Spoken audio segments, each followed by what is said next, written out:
नमस्कार दोस्तों, मैं रोहित सर एक बार फिर से Shri Ram classes and defence academy Madanganj Kishangarh के ऑनलाइन प्लेटफॉर्म पे आपका स्वागत करता हूं। जिस तरह से हम भारतीय इतिहास के फाउंडेशन कोर्स की श्रृंखला को लेकर आगे बढ़ रहे हैं, इसमें हमने इतिहास का सामान्य परिचय देखा और इसके बाद हमने भारतीय इतिहास का सबसे पहला टॉपिक सिंधु सभ्यता को शुरू कर दिया और सिंधु सभ्यता का एक सामान्य परिचय हमने पढ़ा, जिसमें हमने सिंधु सभ्यता के निर्माताओं के बारे में बात की, सिंधु सभ्यता के कालक्रम के बारे में बात की, सिंधु सभ्यता का विस्तार देखा। इसके बाद में आज हम बात करते हैं सिंधु सभ्यता के विकास को लेके। तो हमने जब हमारी क्लास को खत्म किया था उस समय मैंने आपको बताया था कि जो सिंधु सभ्यता है, इस सिंधु सभ्यता के विकास के चरणों के बारे में जब हम बात करते हैं तो सिंधु सभ्यता के विकास को 3 चरणों में बांटा गया है। प्राक हड़प्पा सभ्यता जो 3200 ईसा पूर्व से लेके 2600 ईसा पूर्व तक रही, इसके बाद में वास्तविक हड़प्पा काल जो 2600 ईसा पूर्व से लेके 1900 ईसा पूर्व तक रहा और इसके बाद में आता है कि जब हड़प्पा का पतन शुरू हो गया, इसे उत्तरवर्ती हड़प्पा या परवर्ती हड़प्पा काल के नाम से जाना जाता है, जो 1900 से 1300 ईसा पूर्व तक का इसका समय रहा है। तो आज हम सिंधु सभ्यता के पहले प्राक हड़प्पा काल के बारे में बात करते हैं और देखते हैं कि सिंधु सभ्यता के प्राक हड़प्पा काल से संबंधित किस तरह के क्वेश्चन हमारे पास बनते हैं। इसी श्रृंखला के अंतर्गत जब हम आगे बढ़ते हैं तो प्राक हड़प्पा के बारे में हमारे पास जो क्वेश्चन बनते हैं वो इस प्रकार से हैं कि प्राक हड़प्पा बस्तियां नवपाषाण युग वे परिपक्व हड़प्पा सभ्यता के बीच संक्रमण का प्रतिनिधित्व करती हैं। अर्थात कहने का मतलब यह है कि जब मानवीय इतिहास शुरू हुआ तो इसकी जो मित्रों शुरुआत होती है वो पाषाण काल से मानी जाती है, पाषाण काल से मानी जाती है। और जब पाषाण काल का अंत हुआ तो पाषाण काल के बाद ही अस्तित्व में आया प्राक हड़प्पा, और जब प्राक हड़प्पा समाप्त होता है तो शुरुआत होती है वास्तविक हड़प्पा काल की। तो यही बात ये हमें बता रहा है कि जो प्राक हड़प्पा बस्तियां हैं वह नवपाषाण काल, पाषाण काल का अंतिम जो दौर था वो नवपाषाण काल था, जिसमें अग्नि का आविष्कार हो चुका था, मनुष्य ने पशुओं को पालना सीख लिया था और वह एक सभ्य व्यक्ति बन चुका था। तो ये कहने का तात्पर्य यही है कि प्राक हड़प्पा बस्तियां नवपाषाण युग के समाप्त होने तथा हड़प्पा के शुरू होने के बीच का निर्धारण करता है प्राक हड़प्पा काल। इसके बाद में देखो मित्रों, हम बात करते हैं कि प्राक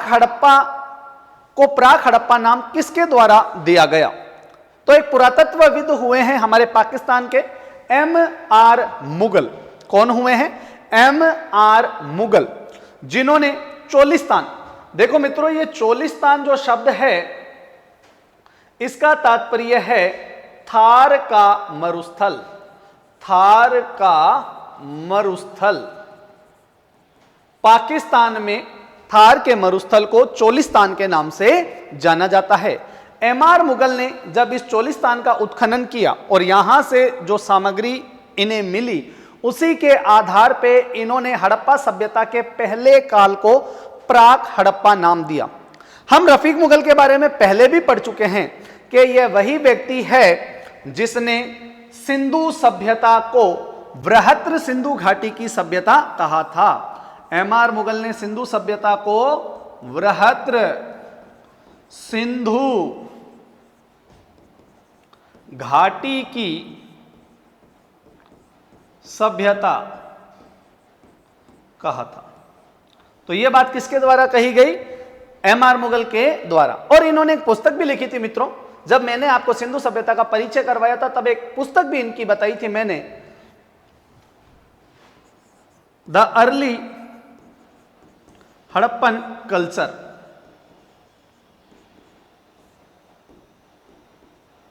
द अर्ली हड़प्पन कल्चर। तो ध्यान रखना ये वही रफीक मुगल हैं जिन्होंने सिंधु घाटी सभ्यता को वृहत्तर सिंधु घाटी की सभ्यता का। सीधा सीधा क्वेश्चन बनता है कि निम्नलिखित में से किस पुरातत्वविद या इतिहासकार के द्वारा सिंधु घाटी सभ्यता को वृहत्तर सिंधु घाटी की सभ्यता कहा गया? तो एम.आर. मुगल के द्वारा। और इनकी पुस्तक का जब नाम पूछें तो द अर्ली हड़प्पन कल्चर इनकी पुस्तक का नाम है। इसके बाद में मित्रों हम बात करते हैं प्राक हड़प्पा सभ्यता के स्थलों को लेकर। जिस तरह से हड़प्पा सभ्यता के स्थलों के अंदर हम बात करते हैं हड़प्पा, मोहनजोदड़ो, राखीगढ़ी, बनावली, उसी तरह से प्राक हड़प्पा सभ्यता के भी स्थल थे जो अधिकांशतः हमें पाकिस्तान में प्राप्त होते हैं। तो हम उन अगर स्थलों की बात करते हैं तो इनमें पहला जो स्थल आता है प्राक हड़प्पा के अंतर्गत वह आता है बलूचिस्तान। तो पाकिस्तान के बलूचिस्तान में हमें प्राक हड़प्पा सभ्यता का खोजा गया पहला स्थल मिला था। कौन सा? मेहरगढ़। अब मेहरगढ़ से संबंधित क्या क्या क्वेश्चन बनते हैं उनके बारे में अगर हम चर्चा करें। प्राक हड़प्पा का सबसे प्राचीन स्थल है, यानी कि जो सिंधु सभ्यता या हड़प्पा सभ्यता रही है इसका सबसे प्राचीन स्थल अगर पूछा जाए, प्राक हड़प्पा काल के अंतर्गत भी प्राचीन स्थल पूछा जाए तो कौन सा आएगा? मेहरगढ़। मेहरगढ़ प्राक हड़प्पा का सबसे प्राचीन स्थल है। तो पहला क्वेश्चन तो इंट्रोडक्शन की पहली लाइन से ही बन जाता है कि प्राक हड़प्पा सभ्यता का खोजा गया पहला स्थल कौन सा है? मेहरगढ़। अब यहां से मिली वस्तुओं से क्वेश्चन बने तो हड़प्पा सभ्यता की सबसे प्राचीन स्त्री की मरण मूर्ति कहां से मिली है? मेहरगढ़ से मिली है। पूरी की पूरी सिंधु सभ्यता या हड़प्पा सभ्यता की प्राचीन स्त्री की मरण मूर्ति अर्थात मिट्टी से बनी मूर्ति हमें कहां से मिली है? मेहरगढ़ से मिली है। यह क्वेश्चन हाल ही में यूपीएससी के अंतर्गत पूछा गया था कि सिर रहित स्त्री की आकृति से युक्त तांबे का दर्पण, सिर रहित यानी कि ऐसी स्त्री जिसका धड़ तो है परंतु उसका सिर नहीं है, से युक्त ताम्र दर्पण कहां से मिला? मेहरगढ़ से मिला है। तो यह तथ्य हमें याद रखना है कि बलूचिस्तान के मेहरगढ़ जो प्राक हड़प्पा सभ्यता का सबसे प्राचीन स्थल है, वहां से हमें एक सिर रहित स्त्री की मरण मूर्ति मिली है जिसके तांबे का दर्पण हाथ में है। इसके बाद में देखो नौशेरो भी बलूचिस्तान का ही एक स्थल है। नौशेरो हमें याद रखना है, नौशेरो कहां का स्थल है? तो प्राक हड़प्पा सभ्यता का एक स्थल है नौशेरो। मेहरगढ़ और नौशेरो दोनों बलूचिस्तान में हैं और यहां से जो स्त्री की मिट्टी की मूर्तियां मिली है उनकी मांग में सिंदूर है।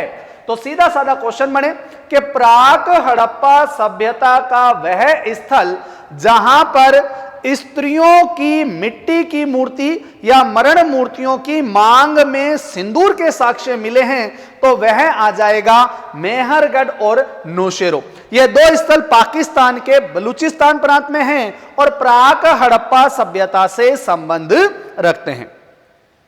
स्क्रीनशॉट अगर आप लेना चाहे तो ले सकते हैं, नहीं तो वीडियो को पॉज करके भी आप नोट कर सकते हैं। इसके बाद में देखो मित्रों अगर हम बात करते हैं नेक्स्ट स्थल की तो यह स्थल आता है कुली गुल मोहम्मद। यह भी कहां पे है? तो यह स्थल भी बलूचिस्तान का ही है। याद रखना है मित्रों, हम केवल अभी बलूचिस्तान पाकिस्तान के स्थलों की बात कर रहे हैं। तो पाकिस्तान में स्थित बलूचिस्तान के क्षेत्रों में हमने मेहरगढ़ पढ़ लिया, नौशेरो पढ़ लिया।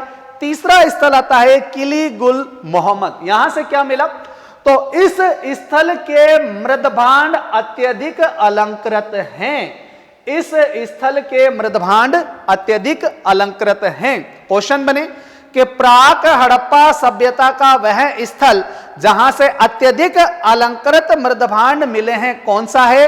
तो पाकिस्तान के बलूचिस्तान शहर का किली गुल मोहम्मद प्राक हड़प्पाई स्थल। यहां के जो बर्तन हैं मिट्टी के वो अत्यधिक अलंकृत हैं। इसके बाद में बलूचिस्तान का एक और स्थान आता है जिसका नाम है नाल। और ये नाल भी कहां का स्थल है बेटा? तो पाकिस्तान के बलूचिस्तान का ही यह स्थल है। नाल से यूपी टेट में कई बार, एमपी मध्य प्रदेश टेट के भी कई बार क्वेश्चन बने हैं, चाहे से वो पीजीटी हो या टीजीटी हो। हिस्ट्री को लेकर 3 से 4 बार यह क्वेश्चन पूछा गया था कि प्राक हड़प्पा सभ्यता का वह स्थल जहां से गरुड़ की आकृति की मोहर मिली है, तो बोले कौन सा है वह स्थल? नाल है। इस मोहर की विशेषता क्या है? तो इस मोहर के अंदर गरुड़ के पंजे में सर्प को दबाए हुए दिखाया गया है। तो सीधा साधा क्वेश्चन बनता है कि गरुड़ की आकृति की मोहर जिसके पंजे में सर्प को दबाए हुए दिखाया गया है या बताया गया है, कहां से मिली है? तो प्राक हड़प्पाई स्थल नाल से यह हमें मिली है, जो पाकिस्तान के बलूचिस्तान प्रांत का स्थल है। ऐसे ही आकृति अगर हड़प्पाई स्थल में पूछ ली जाए कि हड़प्पा काल में गरुड़ के द्वारा पंजे में सर्प को दबाए मोहर कहां से मिली है, तो यह मोहर हमें हड़प्पा से मिलती है। दोनों ही चीज याद रखनी है। प्राक हड़प्पाई स्थल पूछे तो बलूचिस्तान स्थित नाल, और अगर हड़प्पाई स्थल पूछे, हड़प्पा काल का स्थल पूछे, तो हड़प्पा ही वह स्थान है जहां पे हमें गरुड़ के द्वारा सर्प को पंजे में दबाए साक्ष्य की मोहर मिलती है। इसके बाद हम नेक्स्ट स्थल के बारे में चलते हैं, देखते हैं। तो अब ध्यान रखना कि क्या क्या मिला है। तो देखो, प्राक हड़प्पाई स्थलों की विशेषता के अंतर्गत अलंकृत आकृतियों में विशिष्ट प्रतीक चिन्ह हैं। प्राक हड़प्पाई जो स्थल हैं उनकी आकृतियों में भी विशिष्ट प्रतीक चिन्ह क्या है? तो गोल बड़ी आंखें, एक बैल है जिसकी गोल बड़ी आंखें हैं और लंबा खिंचा हुआ शरीर वाला वृषभ मिला है। तो पूछ ले सीधा साधा कि गोल बड़ी आंखें और लंबे खिंचे शरीर वाले वृषभ के साक्ष्य किस हड़प्पा काल को संबोधित करते हैं? तो प्राक हड़प्पा काल को संबोधित करते हैं। इसके अतिरिक्त बलूचिस्तान में और कौन कौन से स्थल हैं जो प्राक हड़प्पा के हो सकते हैं? तो झांब, क्वेटा, मेही, नूंदरा, पीरा कदम्ब, अंजीरा आदि प्राक हड़प्पाई स्थल हैं। तो बलूचिस्तान के प्राक हड़प्पाई स्थलों में हमें कौन कौन से याद रखने हैं? तो हमें सबसे पहले याद रखना है मेहरगढ़, मेहरगढ़ के बाद में नौशेरो, नौशेरो के बाद में किलीगुल मोहम्मद, किलीगुल मोहम्मद के बाद में नाल, नाल के बाद में झांब, क्वेटा, मेही, नूंदरा, मीर कदम, अंजीरा। ये सारे स्थल कहां के हैं? तो बलूचिस्तान से संबंधित हैं। यहां से मिला क्या? तो अत्यधिक अलंकृत बर्तन मिल गए हमारे को, गरुड़ की वह आकृति जिसके पंजे में सर्प को दबाए हुए दिखाया गया है। इसके अलावा मेहरगढ़ से सिर रहित स्त्री की आकृति मिली जो ताम्र दर्पण से युक्त है। स्त्रियों की मांग में सिंदूर के साक्ष्य भी हमें यहीं से मिलते हैं। तो ये सारी विशेषताएं हमें प्राक हड़प्पाई स्थल बलूचिस्तान से संबंधित स्थलों से याद रखनी है। इसके बाद अगर हम नेक्स्ट स्थल की बात करते हैं तो यह आता है पाकिस्तान के सिंध प्रांत का शहर। पाकिस्तान के सिंध प्रांत में मिले प्राक हड़प्पाई स्थलों की बात करें तो एक स्थल आता है बेटा हमारे पास कोट दीजी, सिंध के खैरपुर में स्थित है। 1935 में जीएस घुरिये ने इसे खोजा था। सीधा साधा क्वेश्चन बनता है कि प्राक हड़प्पाई स्थल कोट दीजी की खोज किसके द्वारा की गई? 1935 में जीएस घुरिये के द्वारा इसे खोजा गया। अब यहां की विशेषताएं क्या? तो यहां पे सुरक्षा दीवार का साक्ष्य मिला है, किलेबंदी मिली है, अर्थात किसी बने हुए स्थल की चारों तरफ से रक्षा के लिए एक प्राचीर बनाई गई है या किले की रक्षा के लिए चारों तरफ से किलेबंदी की गई है। तो सीधा साधा क्वेश्चन बने कि वह प्राक हड़प्पाई स्थल जहां से किलेबंदी या सुरक्षा दीवार के साक्ष्य मिलते हैं कौन सा है? तो सिंध प्रांत के खैरपुर में स्थित कोट दीजी, जिसकी खोज 1935 में जीएस घुरिये के द्वारा की गई। इसके अलावा यहां से हमें सड़कों के साक्ष्य मिलते हैं, सुनियोजित मकान हमें मिलते हैं और हड़प्पा सभ्यता की सबसे महत्वपूर्ण विशेषता ही उसका नगर नियोजन है। इसके अलावा वृषभ की मरण मूर्ति, मिट्टी की बैल की मूर्ति मिलती है। हड़प्पा सभ्यता कांस्य युगीन है तो कांसे की चूड़ियां मिलती है। सींग वाले देवता का अंकन मिलता है। सामुदायिक अग्नि स्थल मिलते हैं, यानी कि ऐसे अग्नि स्थल जहां पे समाज के लोग इकट्ठे होकर चर्चा करते थे, धार्मिक अनुष्ठान करते थे, धार्मिक गोष्ठियों का आयोजन होता था, ऐसे स्थल यहां से मिले हैं। ये क्वेश्चन आरएस प्रीलिम्स में भी पूछा जा चुका है, आईएएस में भी पूछा जा चुका है, यूपी टेट, एमपी टेट, हमारे राजस्थान के first grade lecturer, second grade सभी भर्तियों में आ चुका है कि वह प्राक हड़प्पा सभ्यता का स्थल जिसका अंत 2 भयंकर अग्निकांडों से हुआ था। तो ध्यान रखें, ऐसा स्थल सिंध का कोटदीजी है। ध्यान रखना बेटा, इस चीज को हमें स्टार लगा के, डबल स्टार लगा के हाईलाइट करना है कि वह प्राक हड़प्पा सभ्यताई स्थल जिसका अंत 2 भयंकर अग्निकांडों से हुआ था, कौन सा है? तो कोटदीजी वह स्थल है।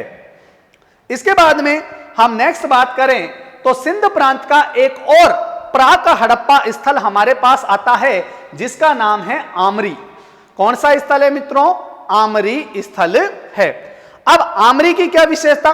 तो देखो, आमरी की खोज याद रखना, 1929 में एनजी मजूमदार ने इसकी खोज की थी।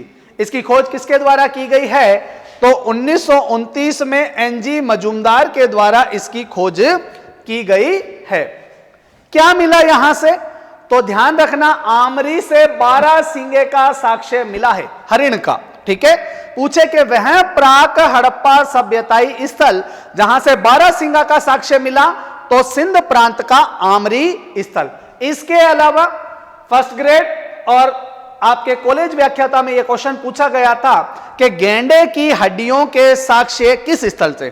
तो ध्यान रखना, पूरे प्राक हड़प्पाई स्थलों में एकमात्र ऐसा स्थल आमरी ही है जहां से गेंडे की, राइनो, गेंडे की हड्डियों के साक्ष्य मिले हैं, रेनो की बोन के साक्ष्य मिले हैं। ऐसा स्थल कौन सा है? तो आमरी, जो पाकिस्तान के सिंध प्रांत में स्थित प्राक हड़प्पाई सभ्यता स्थल है। इसके बाद में एक चीज आपको याद रखनी है मजूमदार से, कि एनजी मजूमदार जो पुरातत्वविद और इतिहासकार हैं, 1938 में इनकी हत्या डकैतों के द्वारा कर दी गई। ये एक फैक्ट नोट लगा के पुरातत्वविद से भी हम लिख सकते हैं।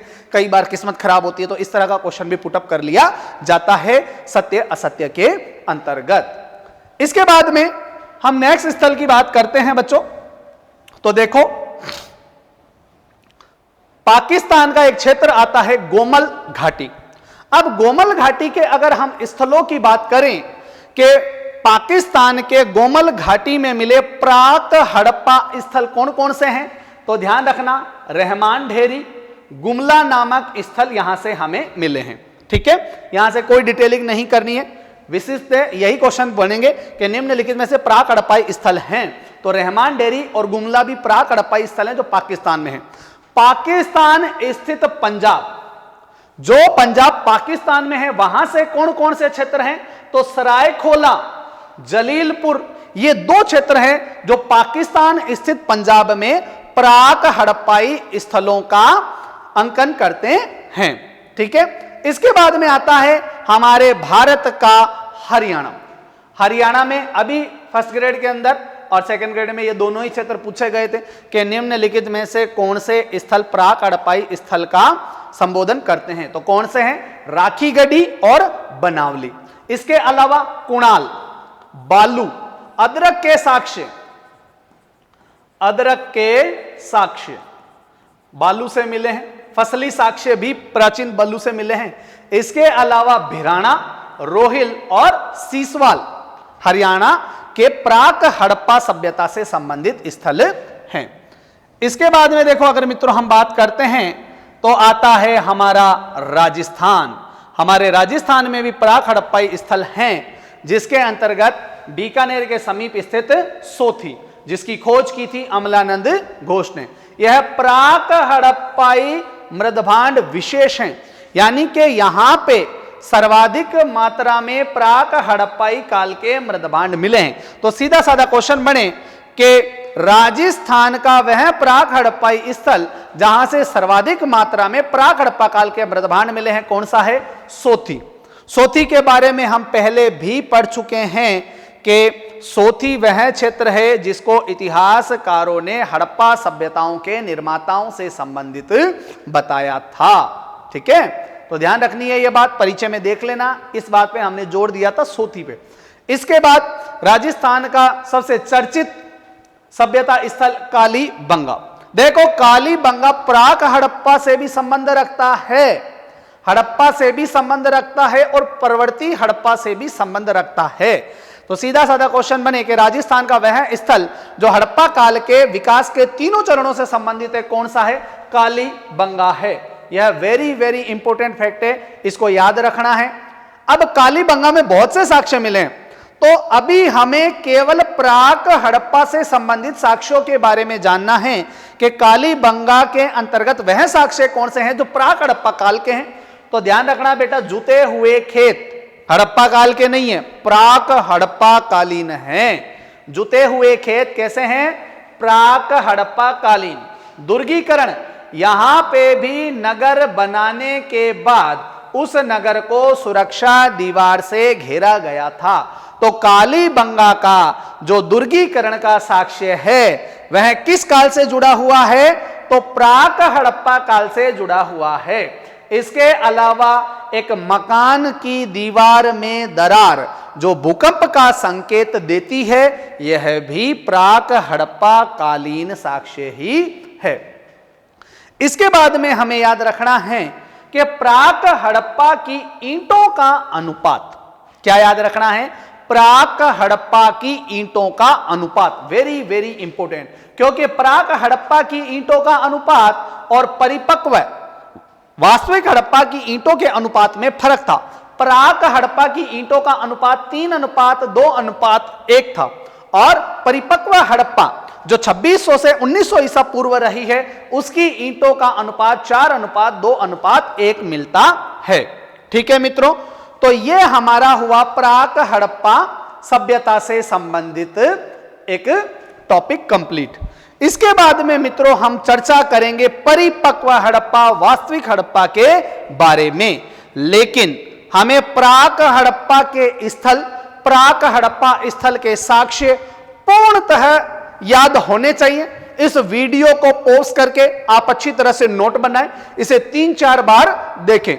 मित्रों, मैं आपको विश्वास दिलाता हूं कि हमने जो भारतीय इतिहास का फाउंडेशन कोर्स शुरू किया है, मैं इसी तरह से छोटे छोटे टुकड़ों में आपको बहुत डिटेल से पढ़ाने का प्रयास करूंगा। आप यकीन मानिए, RS prelims, college lecturer, second grade, REET से संबंधित जितनी भी भर्तियां हैं उनमें इतिहास, भारतीय इतिहास से संबंधित टॉपिक्स के लिए श्री राम क्लासेज की ओर से दी जा रही यह क्लासें आपके लिए बहुत ही महत्वपूर्ण साबित होगी। मिलते हैं हम हमारे सिंधु घाटी सभ्यता के अगले टॉपिक परिपक्व हड़प्पा काल के अंतर्गत। इसके अंतर्गत अब हम पूर्णतः हड़प्पा काल से संबंधित जानकारी को प्राप्त करेंगे। मित्रों, मैं एक बार पुनः आपसे कहता हूं, अगर आपको यह वीडियो पसंद आया है तो इसे ज्यादा से ज्यादा लाइक्स करें, सब्सक्राइब करें, शेयर करें। तब तक के लिए जय हिंद, जय भारत।